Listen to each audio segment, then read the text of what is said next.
আপনারা প্রতিদিন যদি শিক্ষণীয় কোনো কিছু বিষয় শিখতে চান ও জানতে চান তাহলে সবার আগে আমার এই চ্যানেলটি সাবস্ক্রাইব করে রাখুন, কারণ আমার এই চ্যানেলে প্রতিটা দিন নতুন ধরনের শিক্ষণীয় ভিডিও প্রতিটা দিন দেওয়া হয়। চলুন কথা না বাড়িয়ে ভিডিওটা শুরু করা যাক। ফার্স্ট প্রশ্ন, আধুনিক দীর্ঘ পর্যায় সূত্র কে প্রকাশ করেন? উত্তরটি হলো বোর আধুনিক দীর্ঘ পর্যায় সূত্রটি প্রকাশ করেন।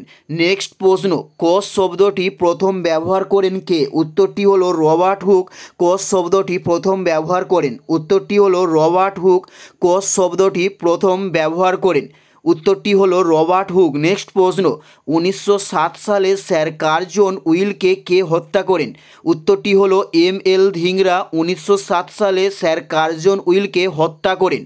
নেক্সট প্রশ্ন, সমুদ্রকূলবর্তী মৃত্তিকাকে কি বলে? উত্তরটি হলো শুষ্ক মৃত্তিকা বলা হয় সমুদ্র কূলবর্তী মৃত্তিকাকে।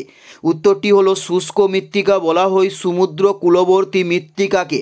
নেক্সট প্রশ্ন, প্রথম অ্যাংলো মহীশূর যুদ্ধ কবে হয়েছিল? উত্তরটি হলো 1767 সালে প্রথম অ্যাংলো মহীশূর যুদ্ধ হয়েছিল।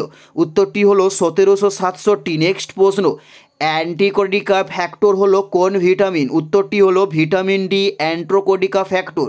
উত্তরটি হলো ভিটামিন ডি অ্যান্ট্রোকোটিকা ফ্যাক্টর।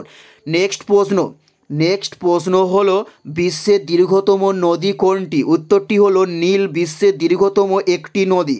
উত্তরটি হলো নীল বিশ্বের দীর্ঘতম একটি নদী। নেক্সট প্রশ্ন, স্টেরিলিটি রোগ হয় কোন ভিটামিনের অভাবে? উত্তরটি হলো ভিটামিন ই এর অভাবে স্টেরিলিটি রোগ হয়। উত্তরটি হলো ভিটামিন ই এর অভাবে স্টেরিলিটি রোগ হয়। নেক্সট প্রশ্ন, প্রথম কোন ভারতীয় মহিলা এভারেস্ট জয় করেন? উত্তরটি হলো ব্রাচেন্দ্রী পাল প্রথম মহিলা যিনি এভারেস্ট জয় করেন। উত্তরটি হলো ব্রাচেন্দ্রী পাল। নেক্সট প্রশ্ন, ছ কথাকার লোকনৃত্য। উত্তরটি হলো পশ্চিমবঙ্গের লোকনৃত্যের নাম হলো ছৌ। উত্তরটি হলো পশ্চিমবঙ্গের লোকনৃত্যের নাম হলো ছৌ। এটাই ছিল এই ভিডিওর লাস্ট প্রশ্ন। আর কোন ধরনের শিক্ষণীয় ভিডিও আপনারা দেখতে চান অবশ্যই কমেন্টে লিখে জানান। পুরো ভিডিওটা দেখার জন্য আপনাদের প্রত্যেককে আমাদের ইউটিউব চ্যানেলের পক্ষ থেকে রইল অসংখ্য ধন্যবাদ। Thanks for watching.